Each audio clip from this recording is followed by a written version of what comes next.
Michael Giraud, vous êtes éleveur ovin en Ardèche et président de la Fédération régionale ovine de Rhône-Alpes.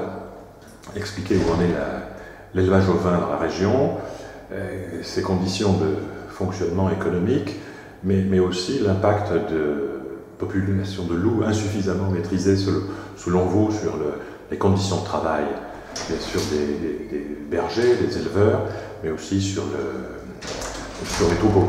Oui. Disons, la filière ovine, quand même, au niveau régional, est assez importante. Et surtout, elle est située sur des territoires qui sont plutôt difficiles, en majorité. On est d'accord. Où l'entretien est plutôt compliqué, c'est plutôt du pâturage. C'est des terres qui sont plutôt peu productives en herbe, mais qui ont quand même un réel intérêt au niveau de l'entretien de l'espace, le paysage, notamment sur nos régions. L'activité ovine sur ces territoires-là représente quand même une partie économique plutôt importante. Je prendrai le cas de l'Ardèche. L'agriculture, c'est quand même le deuxième pôle économique de l'Ardèche, après le tourisme. Donc le tourisme étant bien lié à l'élevage notamment, mais à l'activité agricole. Donc c'est deux pôles qui sont très liés. Voilà. Donc dire que la présence du loup, pour moi, elle est très peu maîtrisée au travers du nouveau plan loup, parce qu'on nous a parlé de beaucoup de choses, qu'on allait pouvoir réguler les choses plus facilement, qu'on allait pouvoir enlever des loups sur les secteurs où ils posent vraiment problème.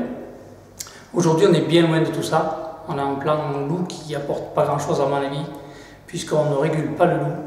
On a toujours une population qui est croissante de loups au niveau national. On parle de 250 loups depuis 5 ou 6 ans. À mon avis, c'est beaucoup plus. On n'a pas les chiffres exacts parce que ça reste quand même difficile. C'est un animal qui est resté à l'état sauvage, donc qui est très difficile à comptabiliser. Mais par contre, qui a un véritable poids sur la production ovine, notamment par la prédation, bien sûr. Donc on est une région où on est très confronté, très souvent, à des attaques. Ce qui veut dire que c'est au-delà de l'aspect psychologique pour les agriculteurs, c'est quand même une perte d'animaux, une perte économique sèche. On dit bien que bon, il y a des indemnités, il faut dire ce qu'il en est, mais aujourd'hui, comment dire à quelqu'un qui travaille tout le jour ou toute l'année, puisque l'agriculture, l'élevage, on travaille toute l'année. Ce n'est pas uniquement 3 ou 4 jours par semaine ou 35 heures, comme ce qu'on peut bien dire. On travaille toute l'année. Comment dire à quelqu'un qui s'investit autant, qui perd des animaux pour des attaques, je trouve ça quand même difficile à encaisser, parce qu'on est quand même attaché à nos moutons, il faut dire ce qu'il en est, en tout cas à notre activité. Donc c'est quelque chose qui est très difficile à supporter psychologiquement. Bon, financièrement, bien sûr, c'est difficile aussi. Mais bon, moi c'est plutôt le côté affectif avec les animaux, parce qu'on y est tous les jours avec.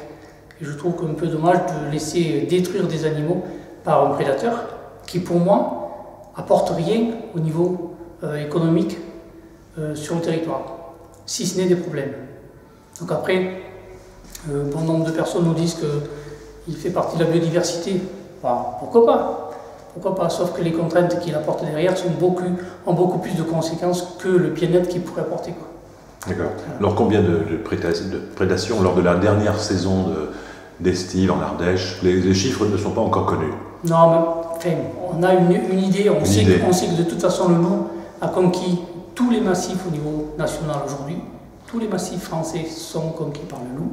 Donc il va être amené à se développer encore plus, puisqu'un loup, il s'installe à partir du moment où il a de quoi s'alimenter. Donc ce qui veut dire que partout où il est implanté aujourd'hui, c'est qu'il y a de l'alimentation et qu'il est capable de se nourrir, donc il ne peut que se développer. Donc, sauf que ce qu'il faut bien comprendre, c'est que l'élevage ovin est surtout sur des territoires qui sont très difficiles, qui sont sur des territoires, je dirais plutôt la moitié sud du pays.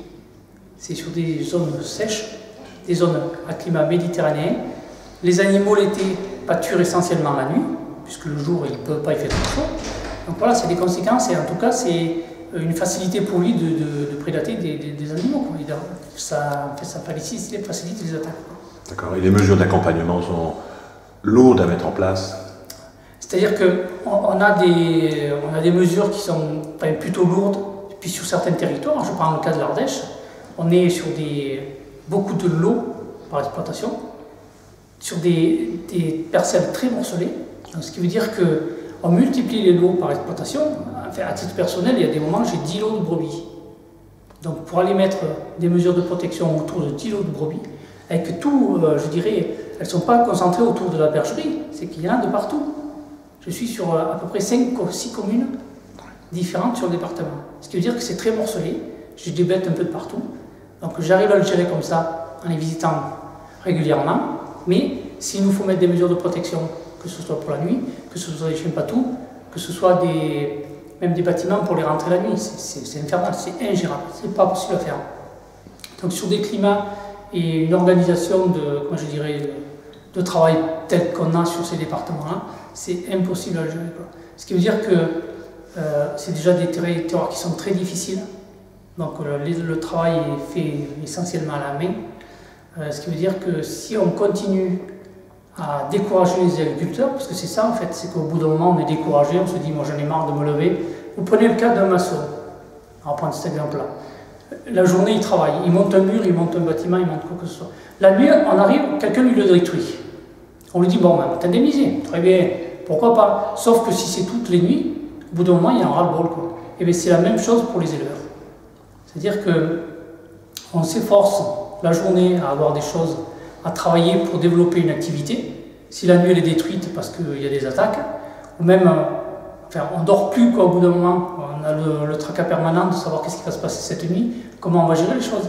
Moi je trouve qu'au bout d'un moment, je ne sais pas si on fait les bons choix. Au bout d'un moment, on n'a qu'à nous dire, bon, on veut que ce soit un territoire envahi par les loups, ben, très bien, mais qu'on trouve une autre solution pour les activités, parce qu'on va détruire toute l'activité économique qu'il y a autour de ces territoires-là. L'agriculture aujourd'hui, ce n'est pas uniquement de l'élevage, c'est tout un environnement social qu'il y a autour. C'est le déneigement, c'est de l'éparade, c'est des collectivités, notamment au travers des écoles, au travers de tout un tas d'activités qui sont autour de l'agriculture. Il n'y a pas que l'agriculture sur les territoires. Et il faut bien comprendre qu'on a quand même un retour de personnes qui travaillent en ville, qui viennent habiter à la campagne. Je veux dire, si on n'a pas l'agriculture pour harmoniser ça, ou en tout cas travailler pour que ça se passe bien, eh bien on va tout perdre. Très bien. Je vous remercie. Merci.